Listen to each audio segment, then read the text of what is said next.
Shalom Ubraja, mis queridos amigos. Estamos en el transcurso del Ta'anit Esther.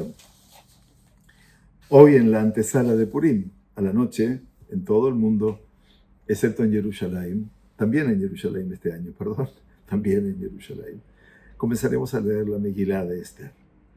Hablamos de ella al principio, en el medio, vamos a hablar un poquito del final. Hacia el final de la Megilá se relata brevemente la historia del edicto de Amán. La Megilá escribe que Amán echó suertes contra los judíos y dice el Pasuk 24 del capítulo 9, Lehumam ul Avedam. El Targum traduce la palabra Lehumam como Leshigushehon.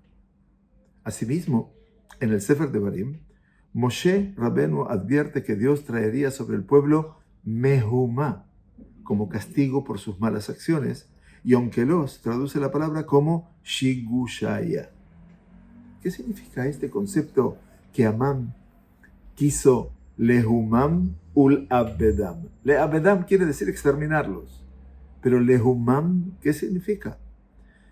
El Onkelos dice Le Shigushehon, Shegusha, Shegisha, Le Shagesh, como dice después la palabra Mehumá, cuando Dios va a traer sobre el pueblo judío y habla de Shigushaya. Vamos a tratar de entender la palabra. Rashi explica que esto se refiere a Kol Balahot. ¿Qué quiere decir? Que Mehumam significa Lehumam, Shigushehon, es sonidos de terror, sonidos de pánico. De manera similar, la Torá en el Sefer Shemot cuenta que después de que el ejército egipcio persiguió Perashat Beshalach a Bené Israel hasta el mar, Hashem aterrorizó a los soldados. Quiere decir, los confundió, los hizo entrar en pánico. Vayahum et Machane Mitzrayim. Vayahum, ahí viene la palabra Mehumá. Trayendo sobre sus carros una columna de fuego y una columna de nube. Allí también Onkelos traduce Vayahum como Beshagish, es decir, aterrorizar, hacer caer en pánico. De ahí que la palabra Lehumam, como nos dice la Megilá, se refiere al complot de Amán para sembrar el terror y el miedo entre los judíos. ¡Qué actualidad! Su complot, al parecer, no era solo aniquilarlos, sino también hacer que pasaran sus últimos meses de vida mamash dentro del pánico, del miedo. Y esto podría explicar por qué Amán decidió hacer público el edicto mucho antes del día elegido para la aniquilación, en lugar de dejar que sus soldados cayeran sobre los judíos por sorpresa, que era eventualmente lo que sufrimos el 7 de octubre, lamentablemente. Fue el 1 de Nisan cuando Amán echó suertes para determinar la fecha en que mataría a todo el pueblo de judío en el imperio persa. Y el día 13 de Nisan, 11 meses antes del 13 de Adar, cuando se llevaría a cabo la aniquilación, envió mensajeros por todo el reino anunciando el edicto. O sea que a los 12 días después del Goral, del sorteo, mandó ya a avisar, casi con un año de anticipación. Podríamos haber asumido que Amán hubiera preferido evitar que los judíos idearan una estrategia para salvarse, ya sea lanzando un ataque por sorpresa o al menos publicando el edicto más cerca de Adar, antes de que los judíos tuvieran la oportunidad de movilizarse. Tal vez la razón por la que Amán anunció el edicto inmediatamente, lo antes posible, fue porque quería que los judíos vivieran aterrorizados hasta el 13 de Adar. Y por eso la Megilá describe su complot con la expresión Lehumam u Leabedam. Exterminarlos ya se sabe que sí, pero Lehumam es hacerlos entrar en pánico, lo que indica que Amán buscaba aterrorizar a los judíos y luego aniquilarlos.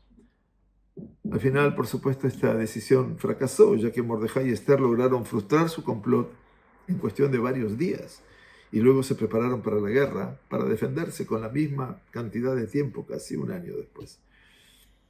Esto podría explicar por qué en el himno que cantamos tras la lectura de la Megilá, Shoshanat Yaakov, Tzahala Besamecha, la esposa de Amán, Zeresh, es llamada Eshet Mafhidi, la esposa de quien me atemorizó, me hizo entrar en pánico. Hamán es conocido como Mafjidi. Leafjid viene de pajad, hacer que el otro tenga temor, terror. La persona que se propuso aniquilarnos y causarnos miedo. Finalmente, esta interpretación de la palabra lehumam podría arrojar luz sobre la peculiar alajá que exige beber hasta embriagarse en Purim. La embriaguez marca el polo opuesto del miedo y la ansiedad. De hecho, muchas personas recurren al alcohol para escapar de sus miedos y preocupaciones, lamentablemente.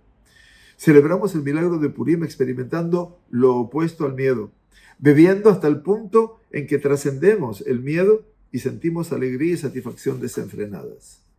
Y medida, por favor. En respuesta al intento de Hamán de sembrar el miedo y el terror, nos ponemos en un estado de euforia sin preocupaciones, mostrando que cuando ponemos nuestra confianza en Akadosh Baruj Hu y por eso la medida, superamos el miedo y experimentamos una dichosa sensación de seguridad y serenidad.